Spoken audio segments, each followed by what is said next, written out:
வணக்கம், நான் சங்கர். தமிழக அரசியல் நிலைமை இப்போது சாதாரண போட்டி இல்லை.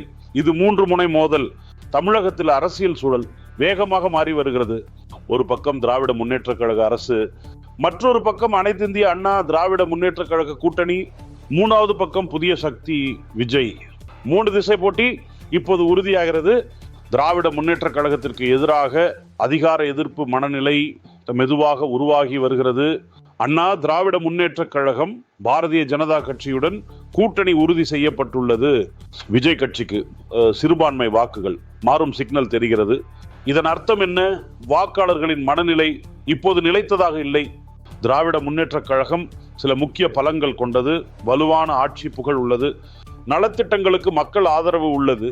தரையில் வலுவான அமைப்பு உள்ளது. ஆனால் சில குறைகள், குடும்ப அரசியல் குற்றச்சாட்டு, சட்டம் ஒழுங்கு குறித்து விமர்சனம், அதிகார எதிர்ப்பு மனநிலை உயர்கிறது. இந்த கூட்டணிக்கு சில முக்கிய ஆதாரங்கள் உள்ளன. எதிர்க்கட்சி வாக்குகள் ஒரே இடத்தில் சேர வாய்ப்பு, மத்திய அரசின் ஆதரவு அவங்களுக்கு பலம் தருகிறது.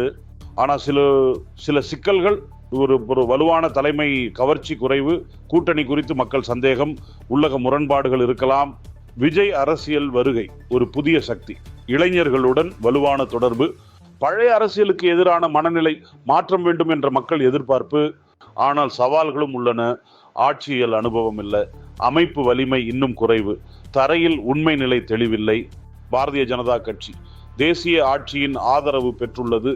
ஆனால் தமிழகத்தில் வலுவான அடித்தளம் குறைவு, பண்பாட்டு வேறுபாடு குறித்து விமர்சனம். தமிழகத்தின் மொத்தம் 234 சட்டமன்ற தொகுதிகள் உள்ளன. திராவிட முன்னேற்ற கழக கூட்டணி 95 முதல் 115, அண்ணா திராவிட முன்னேற்ற கழகம் கூட்டணி 85 முதல் 105, விஜய் கட்சி 15 முதல் 35. இதன் முடிவு என்ன? தெளிவான பெரும்பான்மை இல்லாத சட்டமன்றம் நடைபெறும் வாய்ப்பு அதிகம். பெரும்பான்மை இல்லையெனில் அடுத்து என்ன நடக்கும்? அண்ணா திராவிட முன்னேற்ற கழகம், பாரதிய ஜனதா கூட்டணி விஜயை அணுக முயற்சி செய்யலாம். ஏன்? திராவிட முன்னேற்ற கழகத்தை தடுக்க, அதிகாரம் பெற முயற்சி செய்ய. அப்போது விஜய் முக்கிய முடிவெடுக்கும் நபராக மாறலாம். இது சாதாரண தேர்தல் இல்லை, இது அதிகார போட்டி. திராவிட முன்னேற்ற கழகம் அனுபவம், அண்ணா திராவிட முன்னேற்ற கழகம் நிலை காக்கும் போராட்டம், விஜய் மாற்றத்தின் சின்னம். ஆனால் உண்மை ஒன்று, 3ம் ஒருவர் தடுக்க முயல்கின்றனர். இதன் விளைவு குழப்பம், இதன் விளைவு கூட்டணி அரசியல், இதன் விளைவு மறைமுக ஒப்பந்தங்கள். இதுவே அரசியல் உண்மை.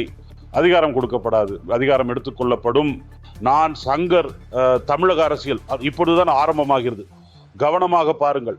ஏனெனில் உண்மையான விளையாட்டு முடிவு வந்த பிறகுதான் தொடங்கும்.